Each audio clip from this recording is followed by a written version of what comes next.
আসসালামু আলাইকুম ভাই বোনেরা, আপনারা কেমন আছেন? আশা করি ভালো আছেন, আমরাও ভালো আছি।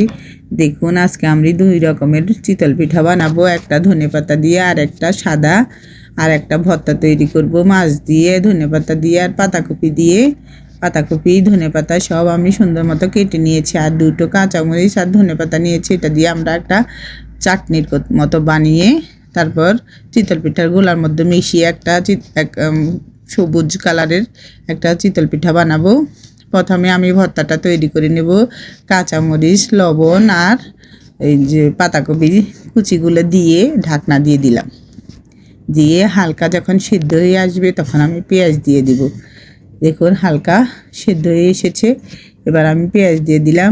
পেঁয়াজগুলো আবার একটু ঢেকে দিয়ে হালকা সিদ্ধ করে নেব। আর মাছগুলো আমি আগেই ভাজি করে নিয়েছি, মাছের কাঁটা ছাড়িয়ে নেব। দেখুন মাছের কাঁটা ছাড়িয়ে নিয়েছি। এবার দেখুন পেঁয়াজও হালকা সিদ্ধ হয়ে গেছে, এবার আমি ধনেপাতাটা দিয়ে দেব। ধনেপাতার মধ্যেও একটু পানি থাকে, পানিটা টানিয়ে নেব। বেশিক্ষণ না, প্রায় 2 মিনিট করে এভাবে সেদ্ধ করে তারপর আমি একসাথে মাছগুলো দিয়ে দেব, দিয়ে তার নামিয়ে নেব। আজকে আমি ব্লাইন্ডারে করে ভর্তা করব। দেখুন এবার ধনেপাতা এই মাছগুলো দিয়ে দিলাম, দিয়ে নেড়ে নামিয়ে ফেলব। সবগুলো একসাথে মিশিয়ে নামিয়ে ফেলেছি, ঠান্ডা হোক। এর মধ্যে আমি চিতল পিঠার গোলাটা তৈরি করে নেব। দেখুন প্রথমে আমি চিতল পিঠার জন্য চালের গুঁড়ো নিয়েছি 3 কাপ, নিয়ে এবার লবণ দিয়ে দিলাম আর ঠান্ডা পানি দিব। হালকা কুসুম পরে, মানে এত ঠান্ডাও না আবার এত গরমও না, কুসুম কুসুম গরম পানি দিবেন, দিয়ে তারপর গোলাটা তৈরি করে নেবেন। যে দেখুন আমি গোলাটা তৈরি করে নিয়েছি। 1 ঘন্টা আপনারা এইভাবে ভিজিয়ে রেখে দিবেন, তারপর চিতল পিঠাটা অনেক সুন্দর হবে। এবার আমি একটা চাটনি বানিয়ে নেব কাঁচামরিচ আর ধনেপাতা দিয়ে। এটা আমি দেখুন কিভাবে তৈরি করি।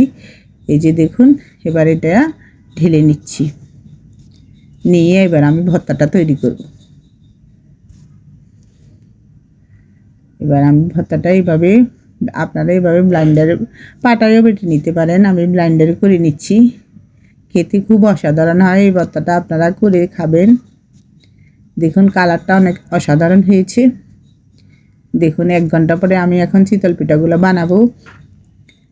এখন আমি একটু চিতল পিঠার গোলা আলাদা করে নিলাম, নিয়ে এই যে চাটনিটা একটু মিক্স করব। মিক্স করে এই কালারফুল হবে, একদম সুন্দর মতো সবুজ কালারের একটা চিতল পিঠা বানিয়ে আপনাদের সাথে দেখাবো। এই যে দেখুন, প্রথমে আমি সাদাটা বানাবো। সাদাটা বানিয়ে তারপর আমি সবুজ কালারেরটা বানাবো। এবার ঢাকনা দিয়ে দিব। আপনারা চাইলে আরও বড়ও করতে পারেন, আমি মিডিয়ামভাবে তৈরি করে দেখাচ্ছি। দেখুন কত সুন্দর করে ফুলেছে। এভাবে আমি সবগুলা বানিয়ে নিব। এভাবে আপনারা চিতল পিঠা বানিয়ে খাবেন, খুব ভালো হয়। ঘরেই তৈরি করে নেবেন, বাইরে কেনাটার চেয়েও ঘরে তৈরি করাটা অনেক বেটার, স্বাস্থ্যসম্মত। নিজের হাতে তৈরি করে নেবেন। দেখুন আমি আস্তে আস্তে সবগুলো বানিয়ে নিচ্ছি। এবার আমি সবুজ কালারেরটা বানিয়ে আপনাদের দেখাবো। এটা অনেক অসাধারণ হয়, খেতেও খুব ভালো সেন্ট হয়। যে ধনেপাতার যে একটা সেন্ট আছে, ওটা খুব মুখের মধ্যে পড়লে অন্যরকম লাগবে। যে কোনো জিনিস দিয়ে আপনারা খেতে পারেন, চা দিয়ে, তারপরে যাই মাংস দিয়ে, ডিম দিয়ে, ডিম ভাজা দিয়ে, কাঁচামরিচ পেঁয়াজ দিয়ে ডিম ভাজা করেও খেতে পারবেন, বা এই যে ভর্তা দিয়ে, যে কোনো শুটকির ভর্তা, ধনেপাতার ভর্তা, মাছের ভর্তা দিয়ে আপনারা এই চিতল পিঠা খেতে পারবেন। আজ এ পর্যন্ত, আল্লাহ হাফেজ। আমাদের চ্যানেলটা সাবস্ক্রাইব করে দিবেন, লাইক করে দিবেন, শেয়ার করে দিবেন, আর আমাদের ফেসবুকে একটু ফলো করে দিবেন। আল্লাহ হাফেজ।